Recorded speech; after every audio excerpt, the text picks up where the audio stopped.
Folks, as it involves conference realignment and expansion, just forget everything that you've ever thought of regarding previous affiliations, past history, traditions, even geography, logic, out the door. Just forget it. Get the lawyers involved, know what they have to say about it, and follow the money, basically, and determine who's got the power. And you may have a chance to figure out how this is all going to land, but I really don't. Got Kevin Noon on the line from Buckeye Grove on Rivals. Tony Gerdeman at the top there from Buckeye Scoop.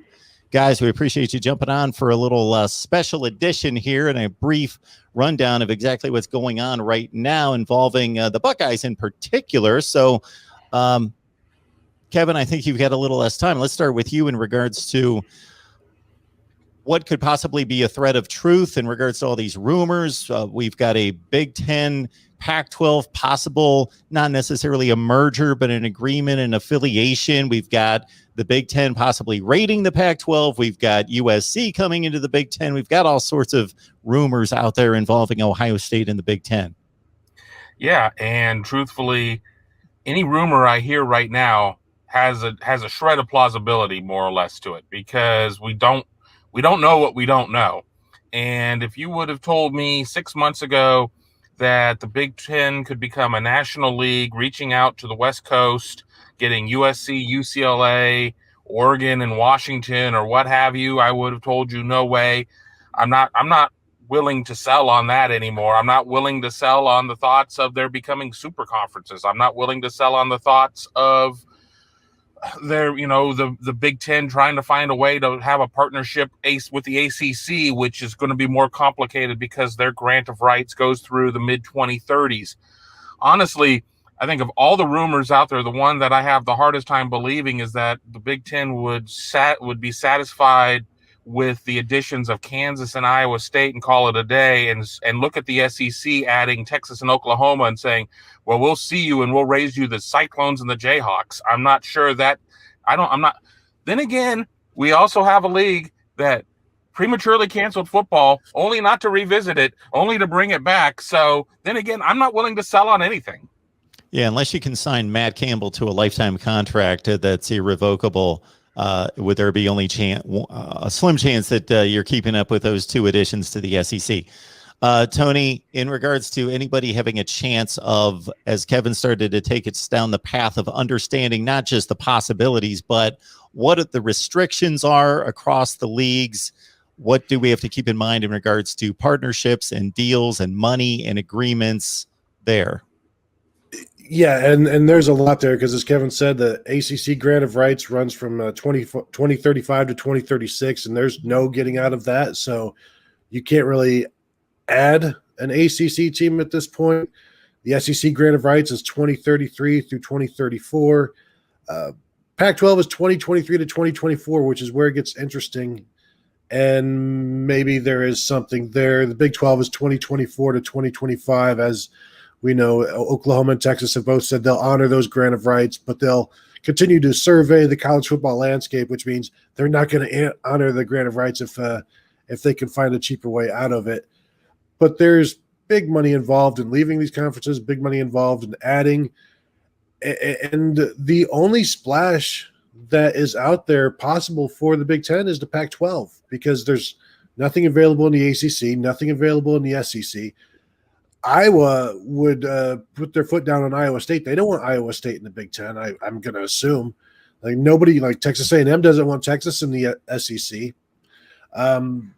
So there's the Big 12 possibilities are just, they're, too little too late, or not enough too late. It's, it would be a, sad trombone type of noise after the blustery fanfare of adding Texas and Oklahoma. So I think the Pac-12 is what you maybe look for. And is it some sort of an agreement with conferences, ACC agreement type of thing? Or, is Notre Dame still part of that mix? And, do you do some interconference stuff there?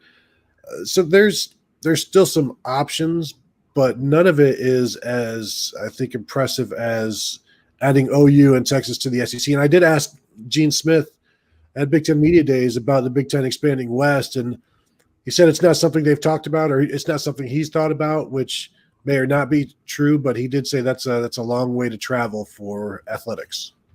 Legends, leaders, travelers. I don't know what we can do with Exactly. divisions there.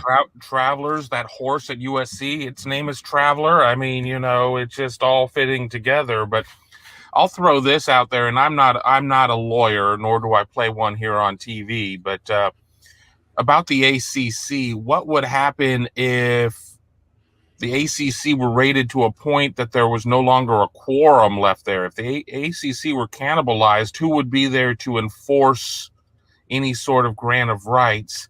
And that might be more of a case of what happens if we go towards super conferences or things of that note. But I really think that the four-letter network also is going to be heavily involved in trying to protect the ACC, because it, wholly owns the ACC network and obviously paid out a lot of money to make that happen. So, yeah, I agree with Tony in saying that the ACC might be a bit of a pipe dream. But I know a couple years ago when people were rattling the saber of going out and trying to get UVA and Georgia Tech and UNC or whatnot, it came down to maybe the SEC and the Big Ten could raid the ACC to a point that there were not enough members there. Good luck, NC State and Wake Forest, trying to go and collect this money, because we'll see you in court. But again, I don't know necessarily how that works. There are people far smarter than me out there, and just period, and probably on the street that I'm parked on, that have a better idea of how that works. But, just something that we talked about a couple of years ago. Well, and we're going to be recording a podcast sort of about this subject today. So I was, for once in my life, doing some research for the podcast, and going back to Maryland leaving the ACC, it was a $52 million buyout, but they negotiated it down, sued it down to like $30 million. And from what I found after that, the ACC stopped allowing buyouts, and it was just, we're going to just go to the grant of rights, which is kind of a poison pill for everybody. Like, nobody can leave. Now, as Mark and I talked about before the show, lawyers can do wonderful things, also terrible things. But if they get involved, maybe they can change some things there. I wonder if, Kevin, you know this, Mark, I'm sure you know this from dealing with Buckeye fans. Buckeye fans some of them would like to see Ohio State leave the Big Ten. Right. And the grant of rights ends in 2022, 2023 for the Big Ten. And so is this an opportunity for Ohio State and Michigan or Penn State and Michigan State to, move to the ACC or something like that? And I certainly, we all have message boards. We all read them. Sometimes it's our job. Sometimes it's fun. I've had fun reading some of these realignment expansion conversations. I've read a rumor from, Joe 123. Name changed because I don't remember who it was, saying, what about Ohio State going to the SEC to replace Vanderbilt or whatnot? I've certainly have seen the report out there. And again, I use that term loosely. It's from just some rando behind an anonymous name saying that the SEC is just going to do this and put it together and is going to reach out to Ohio State and Michigan and Clemson and Florida State and whatnot, and just try to end it, checkmate and finish it and put it together. I've said for years and years and years that we are going to get to a point of where we're going to see a fracture in Division I FBS, and we're going to see a top set of teams break away. Could the SEC be the ones putting this together at this point? And in doing so, talk about, being lucky as potentially a Vanderbilt or, I've already ripped on them, so I'll rip on them and nobody else. But some of these other teams that are going to just be carpetbaggers getting into the inner circle just because they were there first and the luxury condominiums were built around them. Because, there certainly are some teams in the SEC that are not competitive in football, not competitive in basketball, and just kind of, they bring up maybe the baseball prestige of the league. So if the SEC does this, where's the competition? Because to thrive, you need competition. Or is this a national league that swallows everything that's relevant into play a 32-team football league or whatever? Well, and because of the difficulty of competition, I sit back and think, until they expand the playoffs, is this good for Ohio State? You could have the SEC picking each other off. Alabama has 2 losses. Are they going to make the playoffs with that? And their schedule gets difficult. Ohio State's schedule remains the same. The concern at that point then I think also becomes the SEC is clearly the best place to play college football. And so that's going to impact Ohio State recruiting. That's going to impact everybody else's recruiting. We've seen how it's impacted California recruiting with the Pac-12 not being involved really in the playoffs. And you got Pac-12 California kids going all the way, from Arizona to Texas to Florida. And so they're not staying home. And so if you're in a footprint or a conference that isn't the SEC, it's a concern. And we talked to Ryan Day this week, and he said, he loves to know what's next. As a coach, he likes to be regimented, and he has no idea what the next 5 years are going to look like for college football. If the Big Ten's looking to keep up, and the league has been conservative by nature throughout its history, but it's time not to be conservative. And Cincinnati is right there. Now, Cincinnati, much like an Iowa State, is a hot commodity right now, but not necessarily a proven commodity over time. And then if geography be damned, why not leap the ACC and the SEC, go down to UCF in Orlando? That school and that football program has a ton of pluses inherent to location and the alumni base and the enrollment. They do, but so much of conference expansion, the most visible part, the part that we all talk about are athletics. I mean, and generally in talking about that, that's talking about football. But are you bringing in enough to warrant handing out a share or multiple shares if you're adding multiple teams to bring it in? Do you up your prestige? Do you up your media rights package enough bringing in Cincinnati? You don't. Or UCF? You don't. Plus 2, are they just Johnny-come-latelys? Are they just going to be a situation of, certainly if you bring UC in over Ohio State's dead body, I can guarantee you on that. But if you bring UC in, I don't know necessarily what. UC's got plenty to gain. It's going to have the position of saying we're a Big Ten school now. We can do this, and this. But are you going to be able to hand them $70 million a year in terms of the broadcasting rights for Tier 1 sports? And the answer is no. And and UCF is a little bit different. That does open up Orlando. There's certainly some things there. It would maybe open up maybe a little bit more recruiting for some of your second and third tier Big Ten teams, just because of the potential of playing every other year down in Orlando. But I don't like the idea of that any more than I like the idea of Iowa State or Kansas or Oklahoma State or whoever from the Big 12 that people are trying to throw at the Big 10 right now and trying to act like it's a foregone conclusion. Yeah, and I've said UCF as well in the past because they are a gigantic school in Florida. Neither UCF or Cincinnati are AAU schools. We'll see what kind of hang-up that continues to be. Nebraska is working back towards being an AAU school to complete that circle for the Big Ten. But if it has to be AAU schools, that cuts your prospects down even more. And, so there's at some point you either, I don't know, do you lessen your standards academically? Or do you hold firm and come to some agreement with some, with the Pac-12 or something like that, where they have some AAU schools and there's some relationships there? You think all of these people in charge now kind of grew up in the era where the Pac-12 and the Big 12 and the Big 10 were, like cousins, and they played every year, played at the end of the year, they played sometimes at the beginning of the year, and maybe they want to get back to that, but it's going to be interesting to watch all of the moving parts because it's going to be something new every month. So, yeah, and I want to jump in with that too. Talk about landing in a windfall if you're not an AAU school and you get in and you're allowed into the BTAA, which was formerly the CIC, which is just this gigantic research and grant arm that is close to $10 billion or whatnot. Again, that's why I say we see the athletic side of this, especially football, but there's so much more of a fit when it comes to these types of situations. I mean, and you look at the BTAA and you look at University of Chicago. I mean, you sit there and you look at like affiliate members in terms of the Big Ten, in terms of you do have like Johns Hopkins and lacrosse, you do have Notre Dame in hockey or whatnot.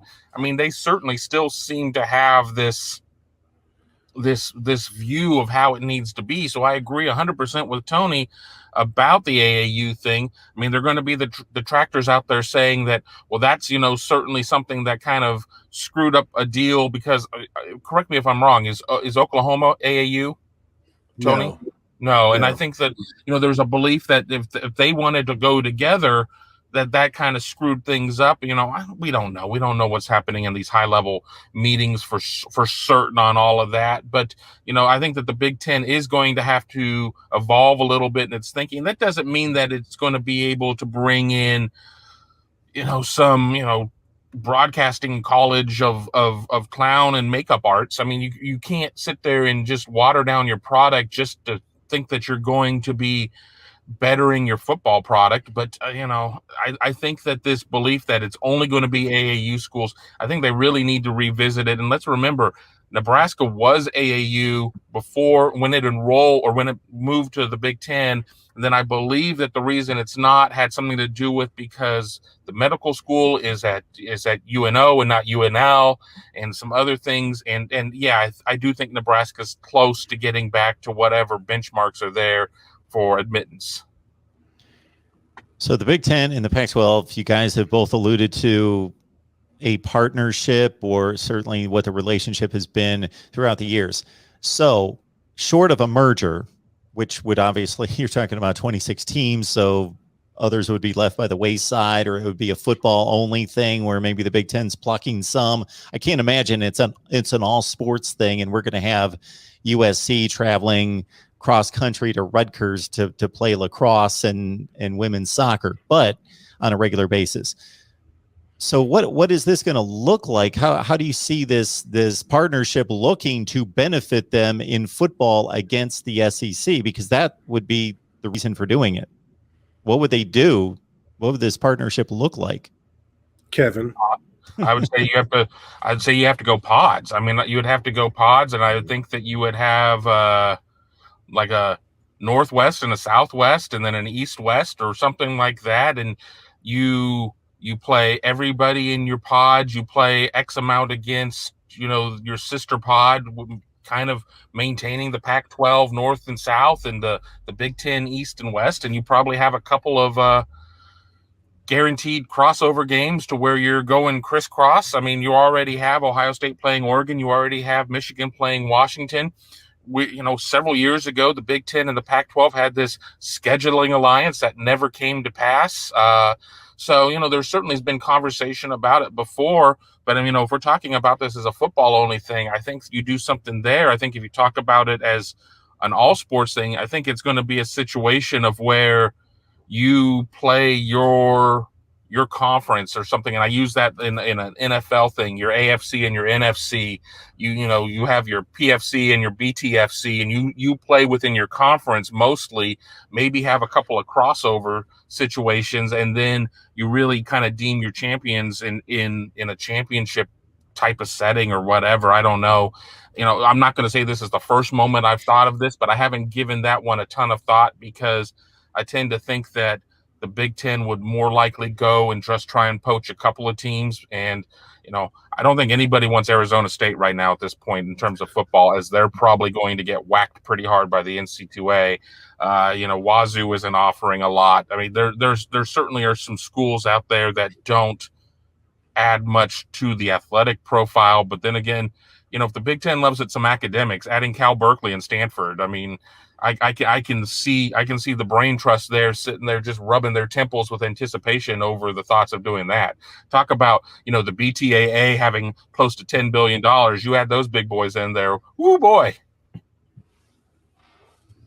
Yeah. So one final thought here, unless you guys have anything else, would be going back to kind of the origin of all this. The Big 12's done. My initial thought was if they could act quickly enough to add some combination of Boise State, SMU, Memphis, UCF on down the line, all those teams that have been talked about.